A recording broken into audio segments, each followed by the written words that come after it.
नमस्कार, ये आपका भारत लाइव है और सबसे पहले तो होली की आप लोगों को बहुत बहुत बधाई, बहुत बहुत शुभकामनाएं। ईश्वर से प्रार्थना करता हूं कि आप सबकी होली बहुत ही सुखद और प्रेम भरी हो।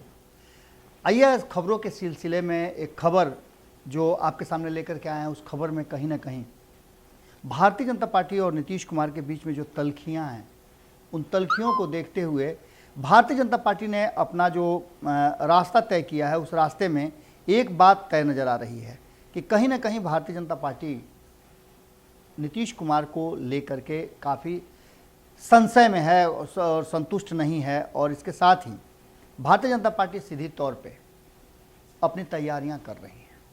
जैसा कि आप सभी जानते हैं कि बिहार में और ख़ास करके जो 5 राज्यों के चुनाव हुए, उसमें 4 राज्यों में भारतीय जनता पार्टी की बेहतर परिणाम के साथ जीत हुई, सरकारें बना रही हैं। और उसके साथ ही बिहार में भी जो चीज़ें चल रही हैं, उसमें भारतीय जनता पार्टी अपना जो प्रभुत्व है, अपना महत्व है, वो बरकरार रखने के लिए लगातार प्रयास कर रही है।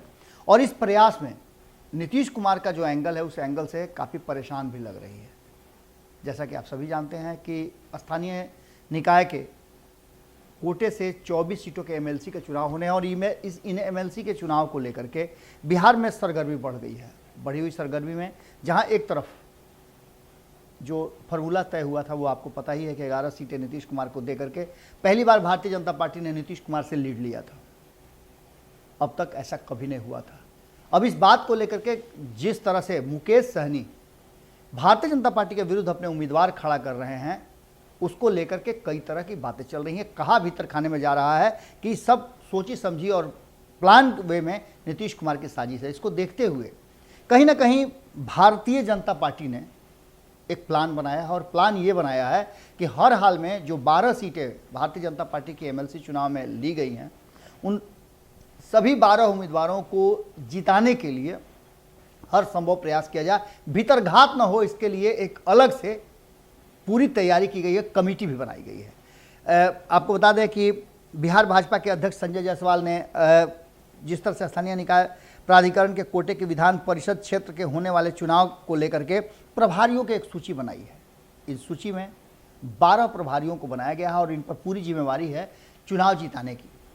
इसके साथ ही भारतीय जनता पार्टी ने कई लोगों के टिकट भी काटे हैं। उसको लेकर के भी भारतीय जनता पार्टी कहीं भीतरघात न हो जाए, इसको लेकर के पूरी तैयारी कर रही है।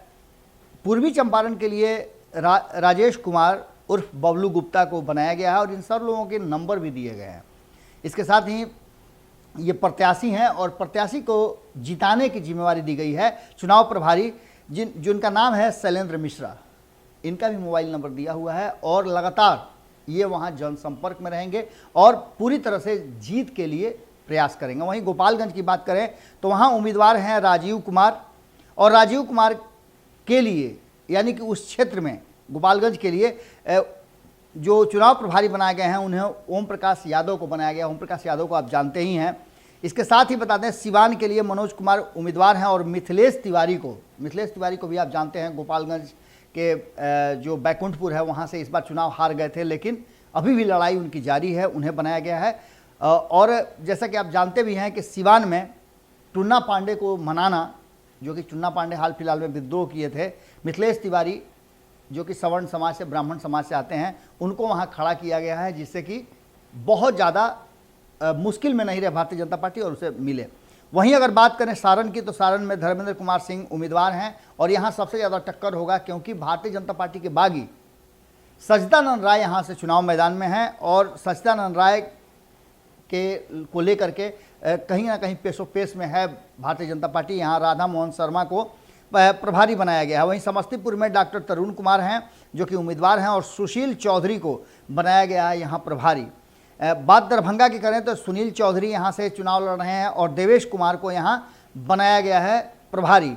वहीं बेगूसराय खगड़िया के लिए रजनीश कुमार उम्मीदवार हैं और राजेश वर्मा को यहाँ का प्रभार दिया गया है। सहरसा, मधेपुरा और सुपौल में श्रीमती नूतन सिंह हैं। नूतन सिंह के बारे में आपको हमने बताया था। यहाँ सिद्धार्थ शंभू को बनाया गया है उम्मीदवार और ये वहाँ पूरी तरह से जीत का कोशिश करेंगे और जीत के लिए सारी व्यवस्था करेंगे। दिलीप जायसवाल हैं किशनगंज, नरिया, पूर्णिया से और इनके लिए शंभू शरण पटेल को वहाँ उम्मीदवारी दी गई है, वहाँ प्रभारी बनाया गया है। और ये जीत के लिए हर वो संभव प्रयास करेंगे। वोटों का जो समीकरण है उसे ठीक करेंगे। कटिहार में अशोक जायसवाल हैं, जिनके लिए श्रीमती पिंकी कुशवाहा को वहां मैदान में उतारा गया है, जो कि प्रभारी है, और चुनाव की समीक्षा करते हुए वहां लोगों से कैसे सामंजस्य बिठाया जाएगा ये करेंगे। औरंगाबाद में दिलीप कुमार सिंह हैं। दिलीप कुमार सिंह के लिए वहां प्रभारी बनाए गए हैं त्रिविक्रम नारायण सिंह।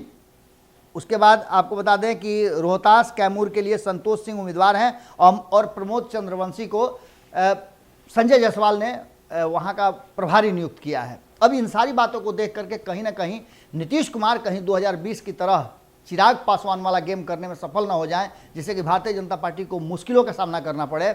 और बागियों से निपटने के लिए भी भारतीय जनता पार्टी ने कहीं ना कहीं प्रभारी नियुक्त करके एक नया गेम प्लान रचा है, और इस प्लान से कहीं ना कहीं छनकी हुई है। जिस तरह से नीतीश कुमार से भारतीय जनता पार्टी एक नया मूव है, और देखना होगा कि इस चुनाव के बाद क्या परिणाम निकल कर आते हैं। भारतीय जनता पार्टी का ये जो नया तरीका है, नया प्लान है, ये कितना सक्सेस होता है। बाकी की खबरों के लिए आप जुड़े रहिएगा भारत लाइव के साथ। बहुत बहुत धन्यवाद, नमस्कार।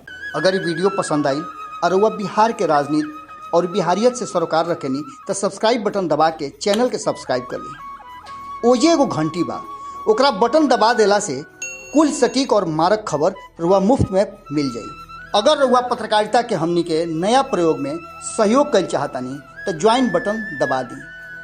पेटीएम नंबर नोट कर ली 9386816700। धन्यवाद।